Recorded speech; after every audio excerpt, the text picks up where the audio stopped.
y encontrá toda la info sobre la escena local. www.nochesdejazz.com. De Volea, actualidad del fútbol nacional e internacional. Estadísticas, análisis y todo lo que tenés que saber.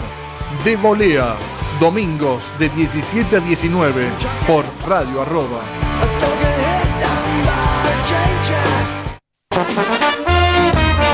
La banda legendaria de Jamaica, The Scatalites, tiene su homenaje en la radio.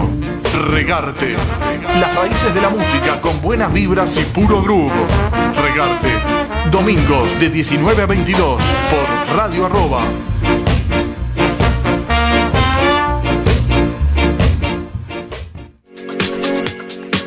Si querés capacitarte en práctica de radio y locución, Arroba tiene algo para vos. Te invitamos a ser parte del mundo de la radio con nuestros cursos de formación. Escribinos a contacto@radioarroba.com o vía WhatsApp al 15 30 22 11 76. 15 30 22 11 76. Fin del espacio publicitario. Seguí escuchando Radio Arroba.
Muy buenas tardes, damas, caballeros y niños, por supuesto, también que quieran ser informados. Bienvenidos a este nuevo Medio Extremo podcast especial Filtraciones. Como los venimos informando hace ya más de un año que estamos con toda la información. Guillermo Colini es mi nombre, estoy aquí al lado del señor, haciéndole la segunda al señor Santiago Donel. ¿Qué tal? ¿Cómo andas, Guille? Qué gusto. Bueno, creo que tenemos un lindo programa hoy. Sí, sin lugar a dudas, se va poniendo cada vez mejor toda esta cuestión. Sobre todo en este especial Filtraciones. No hay duda de eso. Porque estamos viendo las distintas caras de las filtraciones, ¿no? Estamos viendo, por un lado, que filtrar en un punto también alivia, ¿no? Filtrar a veces descomprime, a veces desinfla. ¿Qué pasa cuando la información se filtra a través de los canales que antes la obstruían, ¿no? Y son filtraciones que van en varias direcciones. Eso es lo bueno de la historia que vamos a ver hoy. Hay filtraciones hacia un lado, hacia el otro. Hay filtraciones a periodistas, hay filtraciones a departamentos de policía, hay filtraciones a agencias de inteligencia, hay filtraciones entre agencias de inteligencia, hay filtraciones de país en país. Hay filtraciones de información falsa, hay filtraciones de información verdadera. Todo esto pasa en el mundo que vivimos, ¿no? Y hoy, como decía de vuelta, y creo que ya estamos en línea, así que voy a hacerla corta a la introducción. Tenemos un lujazo, uno de los grandes periodistas de investigación de Latinoamérica, el periodista chileno Nicolás Sepúlveda, de la Está bien, es un medio joven, pero ya casi me parece que le queda la palabra legendaria al sitio CIPER, que en Chile ya ha destapado tantas investigaciones en estos últimos 5 o 6 años, no sé, ya le vamos a preguntar, Guille. Y acá saludando también a nuestro columnista de todas las semanas y productor Pablo, bienvenido, es un lujazo hoy. ¿Cómo les va? Buenas tardes, sí, la verdad que interesante la entrevista que vamos a mantener ahora. Y ni hablar del tema, todavía no ni hablamos del tema, pero primero lo voy a introducir a Nicolás. ¿Cómo estás, Nicolás? Hola, hola, buenas tardes, ¿cómo están? ¿Estás ahí? Sí, acá estamos. Ahí está, te escuchamos un poquito bajito. Yo no lo escucho, así que... ¿Escuchas bien? A ver, un segundito, mejoramos el tema de la comunicación. A ver, ahí... Nicolás, buenas tardes, Guillermo Colini, Pablo Mercabú y el señor Santiago Doble, te saludamos, bienvenido a esta charla, a esta comunicación, gracias por estar de ese lado. Hola, gracias a ustedes y buenas tardes a todos. Pero ¿Me escuchan? Estábamos con un inconveniente. Ahora sí, danos un segundito y ya seguimos. Bueno, voy a aprovechar para contar un poco, entonces. Argentina sigue conmovida, no hace falta hacer una introducción cuando hablamos del caso Maldonado. La hipótesis de conflicto de este último gobierno en Chile, que se viene viviendo acá en la Argentina desde este gobierno, que es un conflicto que en Chile se viene viviendo desde hace muchos años, de décadas, acá nos van a contar bien, pero acá se creó como una especie de terrorismo, de demonización de lo que era el conflicto mapuche, o lo que era un tema de pelea por tierras ancestrales, que sí, tuvo episodios de violencia, creo que se quemó algún puesto, algunas cosas, pero ni cerca tenía del nivel que ha tenido en Chile, donde sí es un tema en Araucaria que, lo venimos siguiendo en la sección de internacionales de página 12, ha habido así, se ha creado hasta una unidad especial del ejército,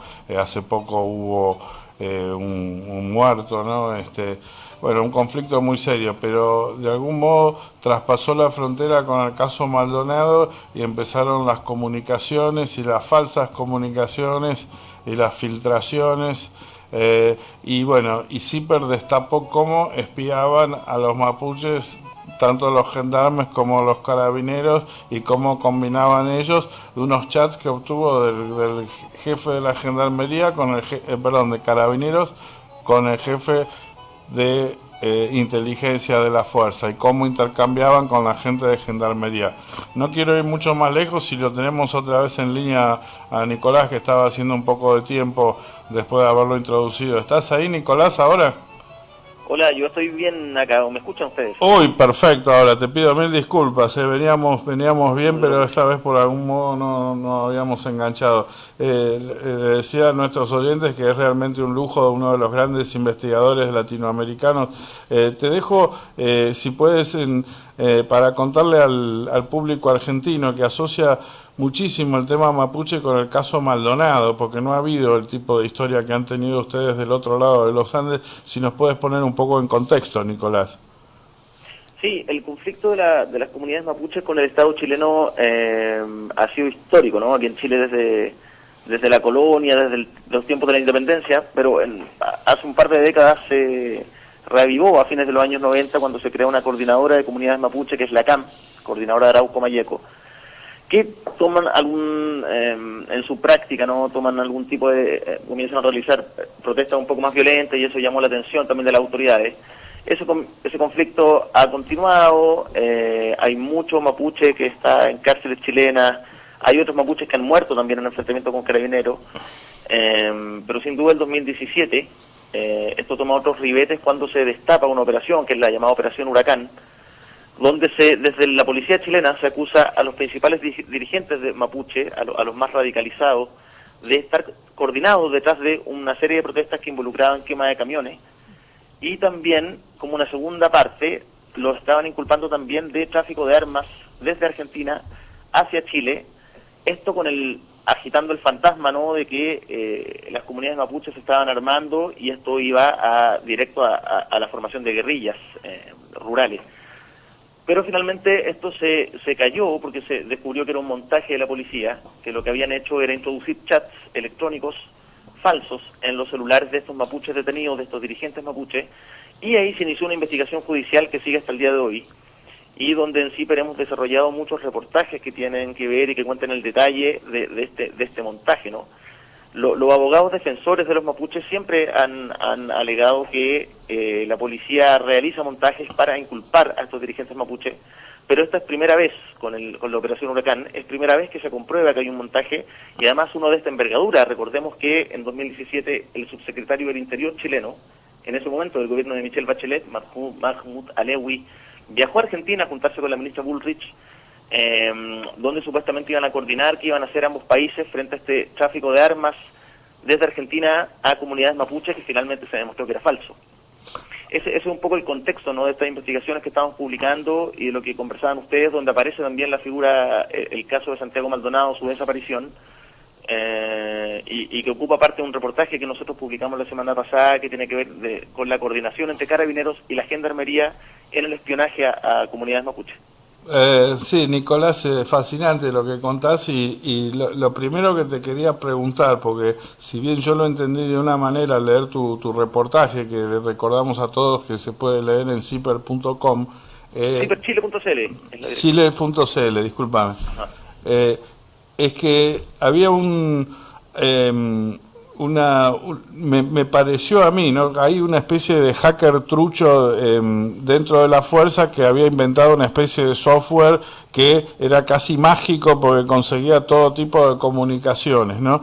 Ahora, lo que yo tenía entendido es que los carabineros como que le venden a Bullrich o a Argentina este software haciéndole creer que era verdadero. O sea, no es que Bullrich era socia en el engaño de la operación, sino que ella también era, y su gente era parte de los engañados. ¿Es así? Mira, yo no sé qué es lo que se conversó en esa reunión y qué es lo que sabía Bullrich o no, pero efectivamente aquí en Chile la operación Huracán, que fue el inicio de toda esta trama, está en la contratación de un civil por parte de la policía, que es el señor Alex Smith, que él se decía que era programador y experto en redes virtuales, y él empezó a trabajar con Carabineros y les dijo que era capaz de interceptar mensajes de WhatsApp, Telegram y otros chats que se usan en redes sociales. Y según Carabineros, mediante ese mecanismo y estos software que había creado Alex Smith, ellos podían interceptar las conversaciones privadas de líderes mapuche, donde estos se incriminaban por los atentados incendiarios y por este supuesto tráfico de armas desde Argentina, y con esas pruebas las presentaron a la justicia y detuvieron a estos 8 dirigentes mapuche aquí en Chile en septiembre de 2017. Como ya les dije, eso después se demostró que era falso. La investigación de la Fiscalía y de las policías demostró que el software que había creado Alex Smith, que se llamaba Antorcha, le decían ellos, era un software que no existía y que todo se trataba de un montaje, que eran conversaciones falsas las que ellos atribuían a los dirigentes mapuche. ¿Y se sabe, disculpa, sí, dime. Digo, se sabe quién dictaba esa? ¿Eran como el jefe de inteligencia le decía a Alex Smith lo que tenía que poner ahí, o cómo se inventaban las conversaciones? No, eso aún no se sabe. Esta investigación sigue su curso. Lo que a mí me han dicho fuentes de la policía es que algunas conversaciones eran ciertas y otras no, pero hasta el momento no hay claridad de quién fue el dramaturgo, digamos, de estas conversaciones, de estos chats que después se introdujeron en los celulares de los comuneros mapuches detenidos para intentar acusarlos de terrorismo, de asociación ilícita y otros delitos que se le intentaron poner encima a estos dirigentes. ¿Se introducían en los teléfonos de los comuneros esta información tipo a través de una especie de virus, algo así? El mecanismo fue el siguiente. Carabineros le dice a la Fiscalía y al Poder Judicial que tienen en su poder chats que ellos interceptaron de dirigentes mapuche, donde estos dirigentes mapuche se autoinculpan, digamos, de estos atentados incendiarios, comunicaciones privadas. Los detienen con esas pruebas que decía tener Carabineros. Al momento de detenerlos, requisan sus equipos telefónicos y empiezan a hacer peritajes, ¿no?, en esos celulares. Y en ese momento ellos introducen archivos de texto con estos supuestos chats falsos. ¡Qué bárbaro! Entonces, con el paso del tiempo de la investigación, los abogados defensores dijeron, oye, espérame, pero estos chats, estos mensajes de texto que ustedes dicen que son los chats, no corresponden a la realidad, digamos. Finalmente ahí todo se cayó porque se demostró que era algo muy amateur. Esta persona, Alex Smith, tampoco tenía el conocimiento que decía tener, intentó introducir en los celulares archivos de texto que no son los archivos que deja el programa WhatsApp, por ejemplo, que deja algunos archivos residuales de los celulares. Entonces ahí todo se destapó como un burdo montaje, digamos. Pero ese era el mecanismo. Ahora, lo que es interesantísimo, porque acá de repente aparecen los chats verdaderos de ustedes, ¿no? Que son los que de algún modo desnudan toda esta operación, y ahí se puede ver cómo altas autoridades policiales como que le creían a este software, o por lo menos reaccionaban como diciendo, qué bárbaro, qué bien que funcionó esto, y que cuando las cosas funcionaban pésimo le echaban la culpa a cualquiera o menos al software, ¿no? Sí, pero yo no podría aseverar si los generales y los altos mandos de Carabineros en Chile no estaban al tanto que este era un montaje. Es decir, hay algunas personas que plantean que Alex Smith engañó a toda la policía chilena diciendo que tenía estas habilidades que en realidad no tenía. Pero yo en realidad pongo en duda esa versión. Yo no, claro. me cuesta creer que un general de inteligencia chileno, de la policía chilena, de la policía militar chilena, sea engañado por un tipo que no tiene conocimientos mínimos de programación. Es muy poco creíble, sobre todo que incluso el gobierno de Bachelet se subiera a esta trama, que viajaran a Argentina, que detuvieran. Acá en Chile la operación Huracán tuvo un despliegue mediático impresionante. Es difícil de creer, digamos, que no solo eso, un civil engañar a todo el mundo. No solo eso, sino que Nicolás es lo más conveniente, o sea, que caiga el perejil y que pareciera que el tipo estaba trabajando muy directamente con el jefe de inteligencia, por lo que ustedes decían. Ahora, nuestra fascinación, digamos, te cuento que es un podcast que lo dedicamos a las filtraciones, ¿no? Y acá ustedes reciben una filtración. Todos sabemos que es la manera en que trabajamos los periodistas, y también distinguíamos las filtraciones falsas de las verdaderas, la de los espías de la de los periodistas. Digamos, dentro de lo que nos podés decir, ¿Cómo se consigue la información? ¿Cómo hacer para, o sea, obviamente no sin entrar en ninguna cosa que revele tus fuentes o que no puedas decir? ¿Qué nos podés contar de la filtración en sí, la que ustedes obtuvieron, y la importancia de ellas? Sí, nosotros tuvimos han habido filtraciones, y también hemos conseguido documentos que tienen que ver con la investigación judicial de la Fiscalía aquí en Chile. Los chats eran muy interesantes, ¿no? ¿Cómo? Sí, los chats han sido porque esos se obtuvieron cuando se derrumba la operación Huracán, se demuestra que todo un montaje, se inicia una investigación judicial y todos los policías que estaban involucrados son detenidos. Actualmente hay generales en prisión preventiva, ex generales en prisión preventiva, mayores de Carabineros, etcétera. Todo el alto mando policial de inteligencia que estuvo tras la operación Huracán hoy está tras las rejas siendo investigado. Y al ser detenidos ellos les incautaron también sus celulares.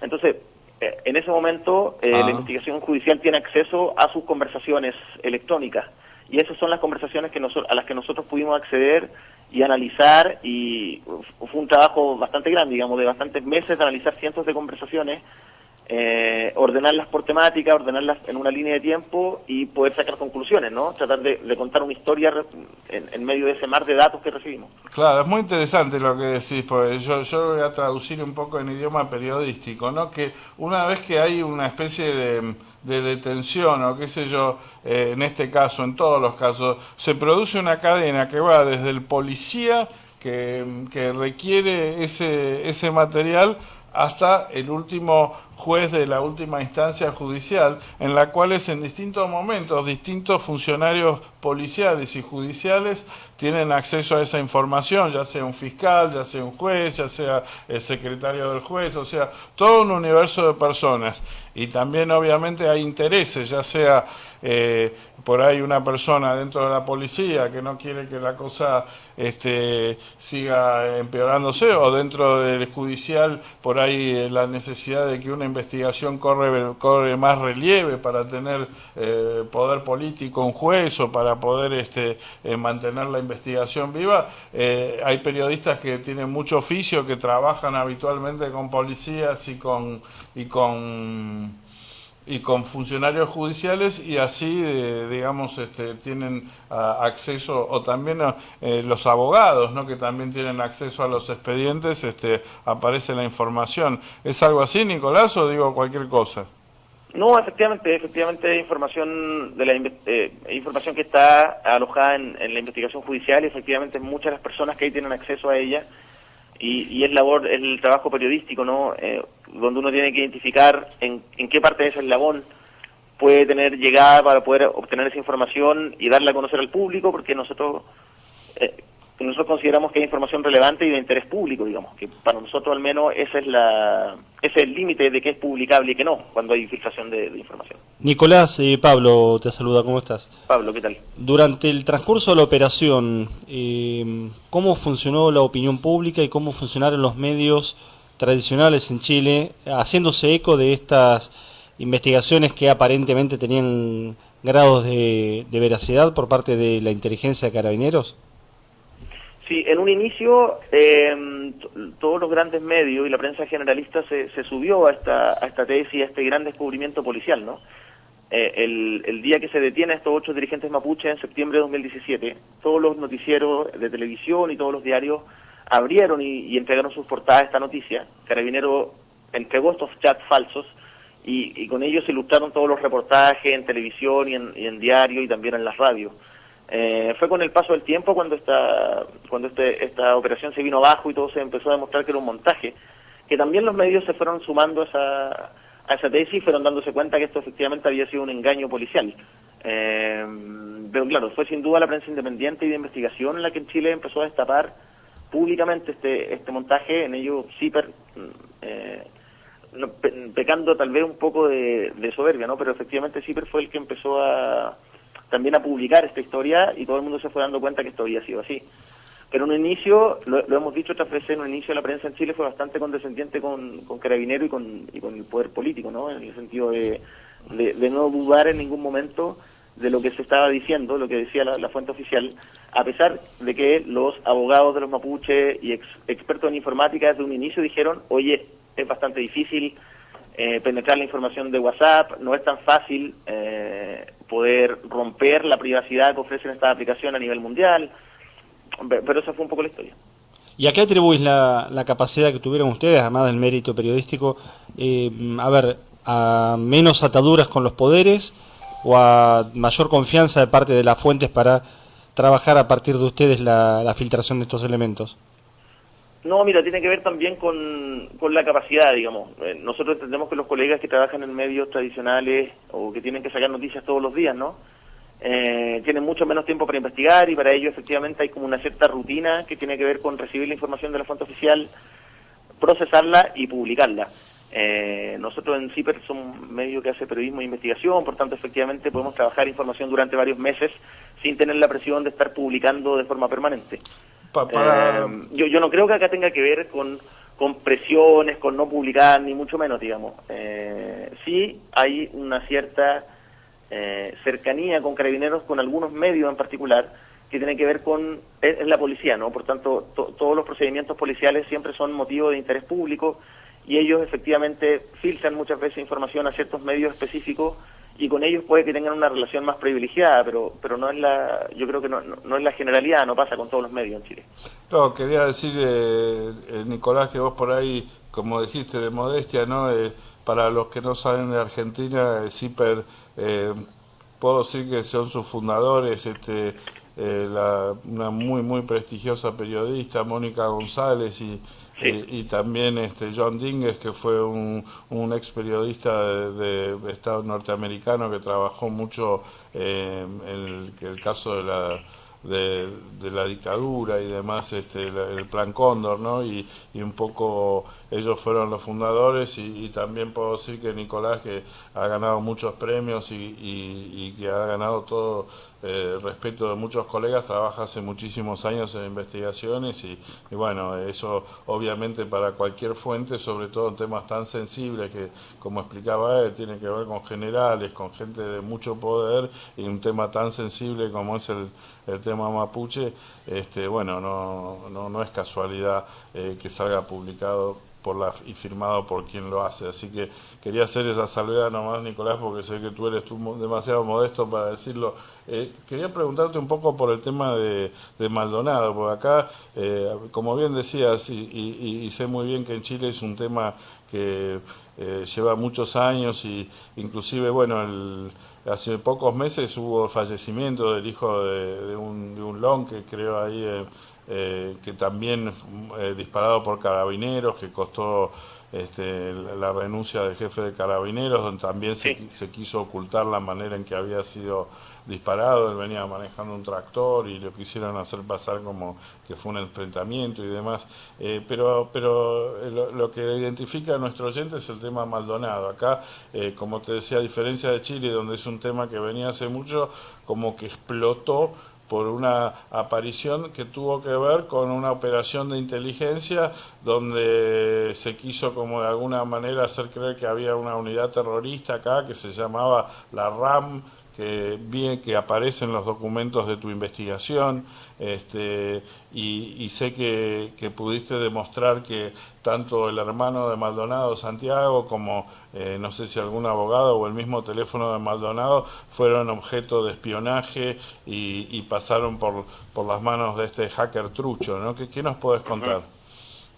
Sí, está relatado en el reportaje. En agosto de 2017, antes que acá en Chile se conociera públicamente la Operación Huracán con la detención de estos 8 dirigentes mapuche, se reunieron en Santiago altos mandos de la Gendarmería Argentina con el alto mando de la inteligencia de Carabineros en Chile y acordaron una suerte de cooperación, una suerte de alianza.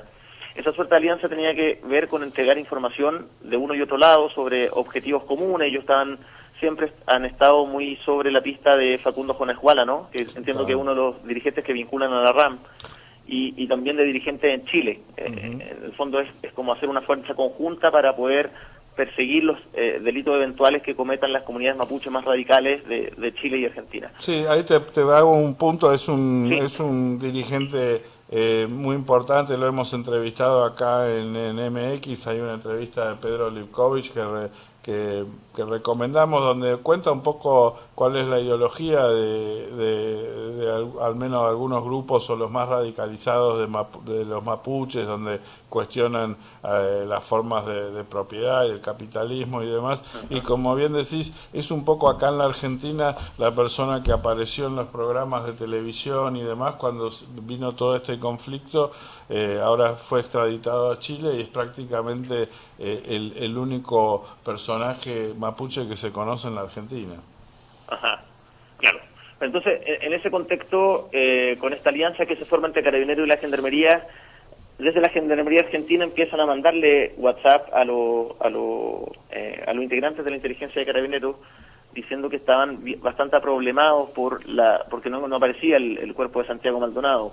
Entonces Carabineros dice que va a colaborar con ellos y supuestamente utilizan este software que se demuestra después que era falso, que es el software Antorcha, para dar con la ubicación de su teléfono. Desde Carabineros en Chile dicen que interceptan también las comunicaciones del hermano de Santiago, de Germán Maldonado, y entre las virtudes que ellos decían que tenía este software estaba en que al momento de interceptar una conversación de WhatsApp, por ejemplo, ellos decían que este software era capaz de darte las coordenadas exactas donde esa persona estaba en ese momento, o desde donde ese mensaje se había enviado. Entonces nosotros accedimos a algunos archivos y conversaciones donde supuestamente lo habían hecho con los celulares de Santiago Maldonado y también de Germán Maldonado. Pero yo no puedo asegurar si esas conversaciones es falsa o verdadera, o si eso lo hicieron o no. Lo que sí nosotros pudimos comprobar es que desde Carabineros se envió esta información a Gendarmería y les pidieron que hicieran algunas diligencias a los gendarmes para poder seguir interceptando estas conversaciones o esta supuesta interceptación de mensajes, ¿no? Los mandaron a tomar algunas redes Wi-Fi que estaban en una plaza específica donde ellos decían que se había conectado el celular de Santiago Maldonado, etcétera, pero yo no sé si eso es así. No, también hay algunos, desde la inteligencia de Carabineros hicieron algunos informes analizando la página de Facebook de Santiago Maldonado, tratando de seguir sus pasos, porque además parece que Maldonado al momento de su desaparición estaba junto a un chileno que era un cantautor de la Patagonia que se llama Nicasio Luna. Pero eso fue básicamente la lista que nosotros pudimos ver de lo que había hecho Carabineros en lo de Santiago Maldonado. Entonces eso es fascinante, te digo, por eso remite exactamente a la primera pregunta, ¿no? Porque esto que vos decís tenía un correlato en la Argentina, porque al mismo tiempo que Carabineros le estaba diciendo a Gendarmería que lo iba a ayudar en la búsqueda y qué sé yo, acá en la Argentina arreciaban rumores de que él estaba en Chile y demás, o sea, había lo que tú dices confirma mucho de lo que se escuchaba de este lado, desarrollado en cuanto a las operaciones. Y de vuelta, para mí lo fascinante es que volvemos a la primera pregunta, que es la que toda filtración como que te deja alguna duda, ¿no? Y esta era la que para mí todavía tenemos, ¿no? Que es saber cuántos sabían los argentinos. ¿Eran parte del engaño de este señor? O sea, no sabemos ni cuántos sabían las autoridades chilenas, ¿no? ¿Cuántos sabían las autoridades argentinas? ¿Cuán grande era? ¿Cuán chico? Era tan grande que incluía también, eran cómplices las autoridades argentinas, iba más allá del jefe de inteligencia chileno, llegaba al jefe de carabineros, llegaba al ministro, a la ministra Bullrich, llegaba al jefe de la gendarmería argentina.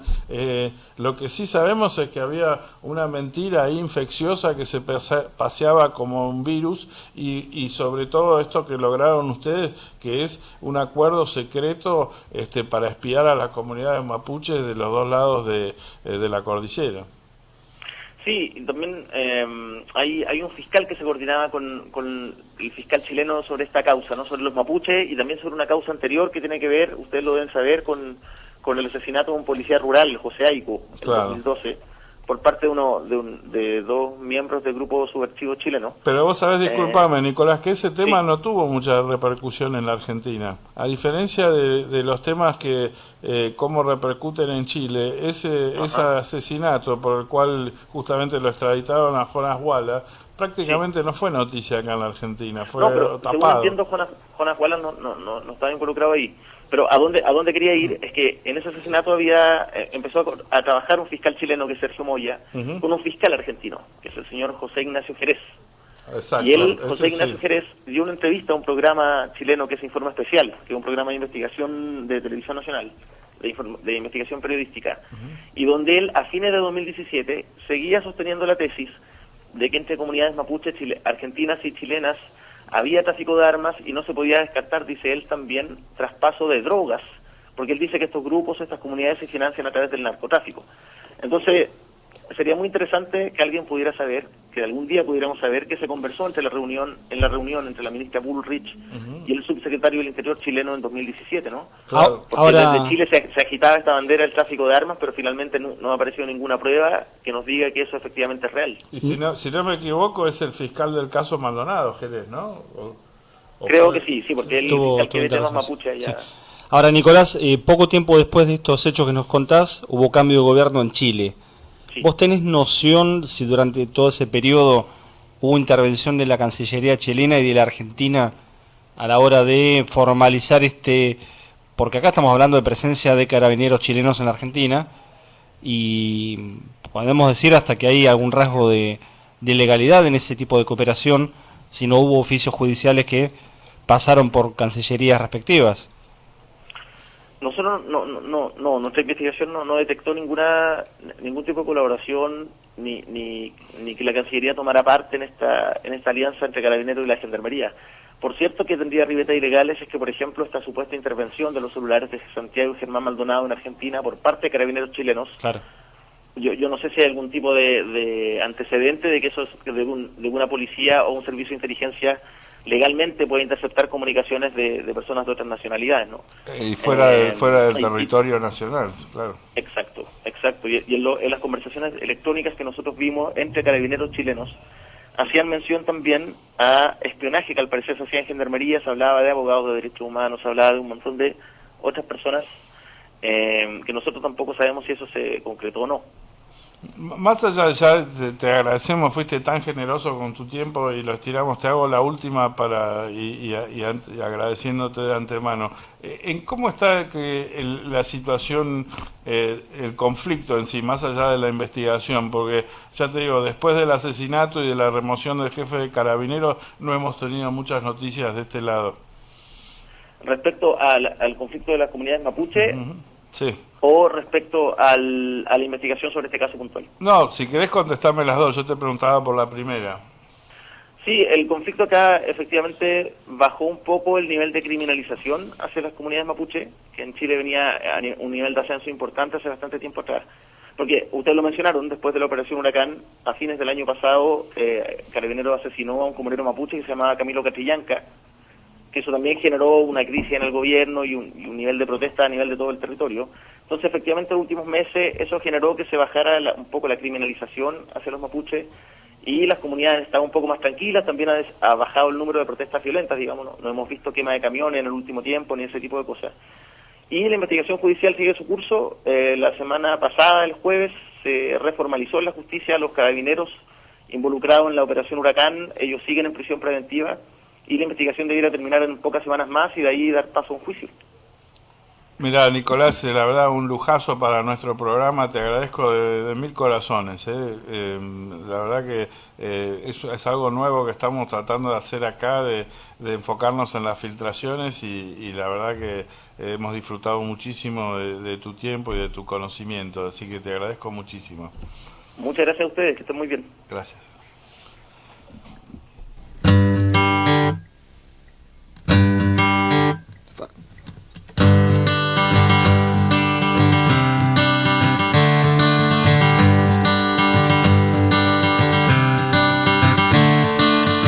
Another turning point, a fork stuck in the road. Time grabs you by the wrist, directs you where to go. So make the best of this test and don't ask why. It's not a question but a lesson learned in time. It's something unpredictable, but in the end is right. I hope you had the time of your life.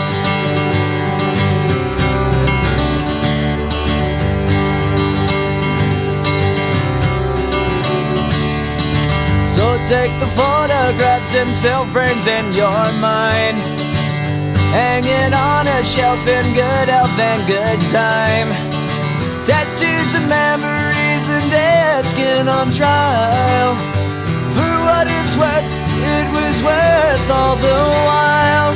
It's something unpredictable, but in the end is right. I hope you had the time of your life.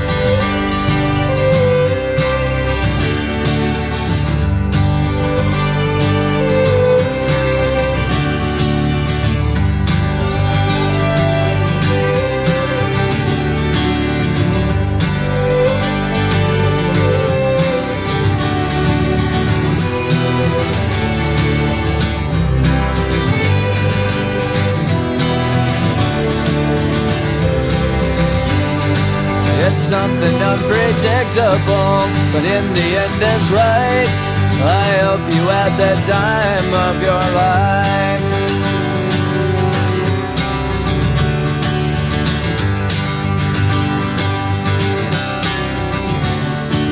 It's something unpredictable, but in the end is right. I hope you had the time of your life.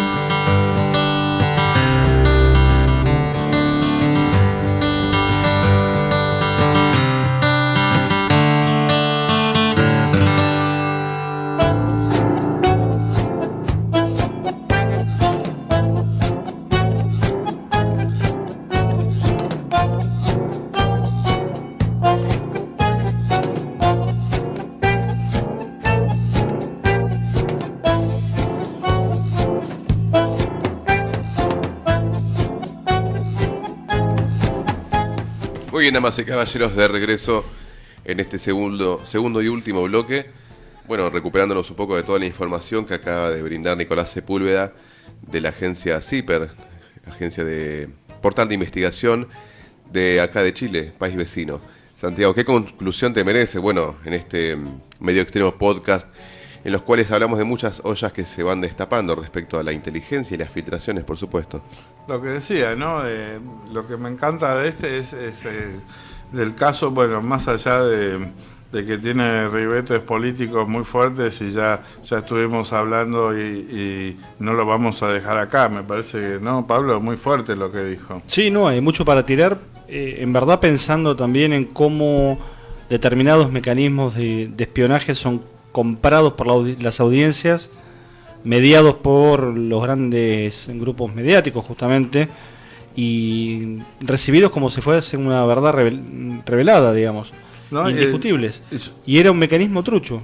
Los tipos tuvieron la habilidad, del lado chileno, de de estos software antorcha, Un engaño a ese nivel, bastante importante. venderlo, por entre cierto. comillas. Pero paren, por un punto ahí. Sí.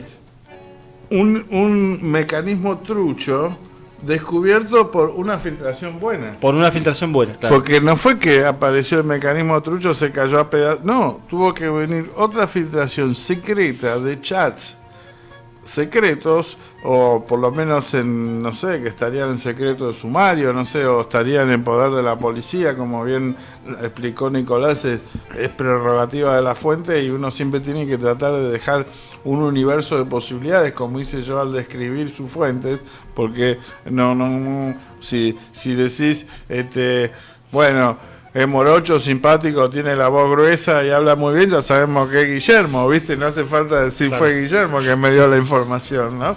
Pero, digo, me pasan información y con esa información secreta logro desentrañar este engaño hecho en supuesta información secreta que era falsa. Entonces, es muy loco. Entonces, ¿qué son? ¿Buenas las filtraciones? ¿Son malas?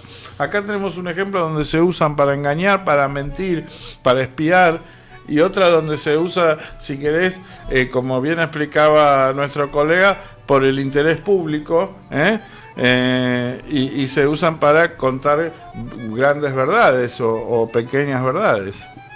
Sí, ahí en este caso el principio del que queda fuera de algo, que queda fuera de una verdad, el que queda fuera de un negocio, el que pierde en alguna instancia, y esa es una posible fuente siempre.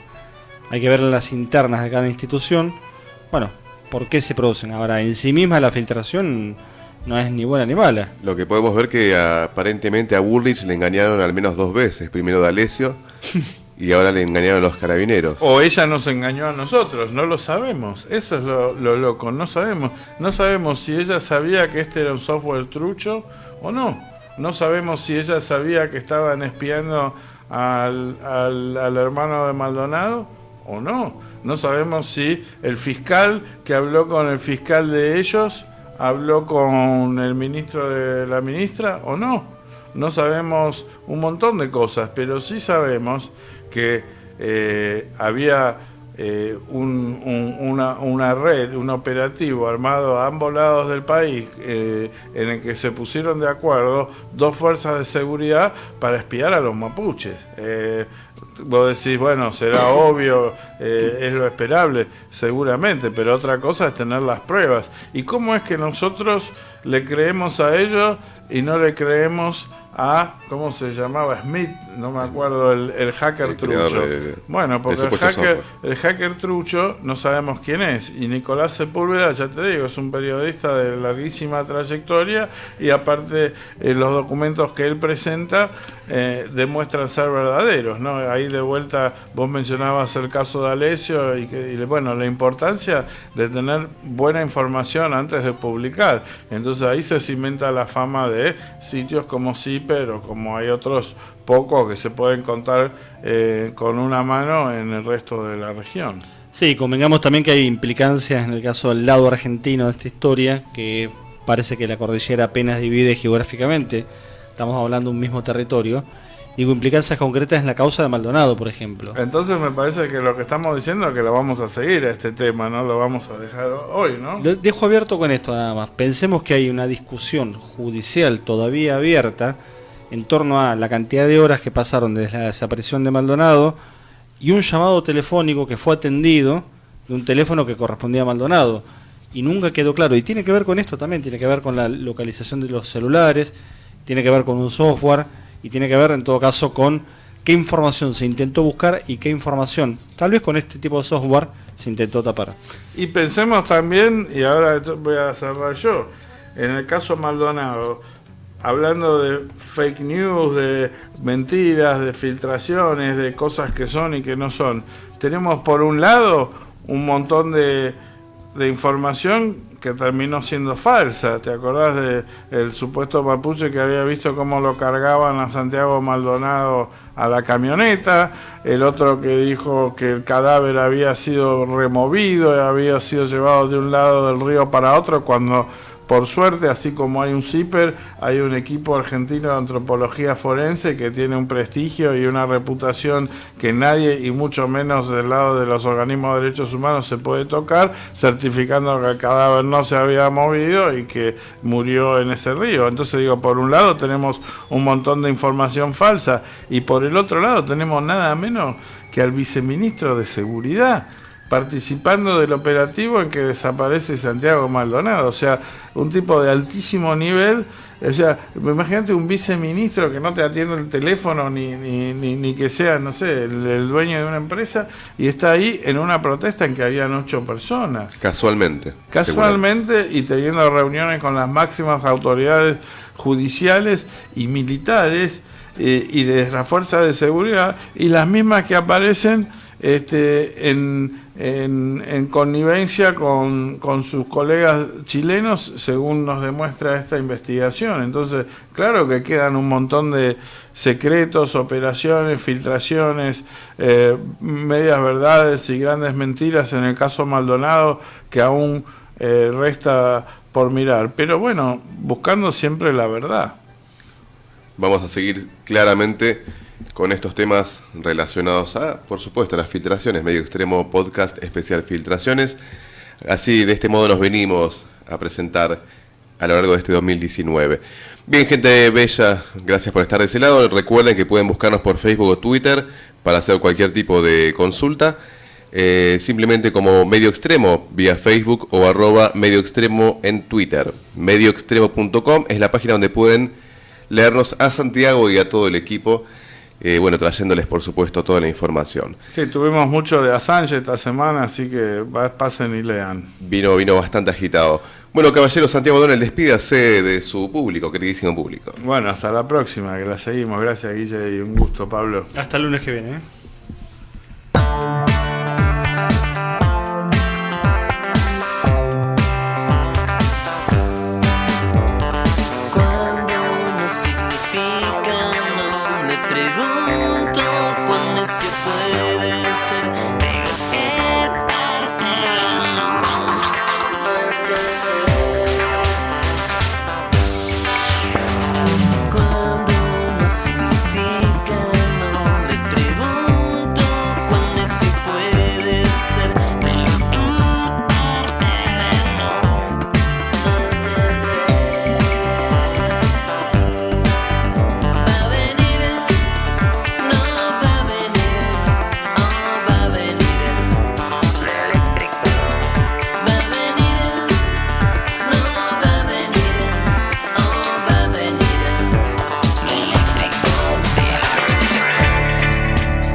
Comienzo del espacio publicitario.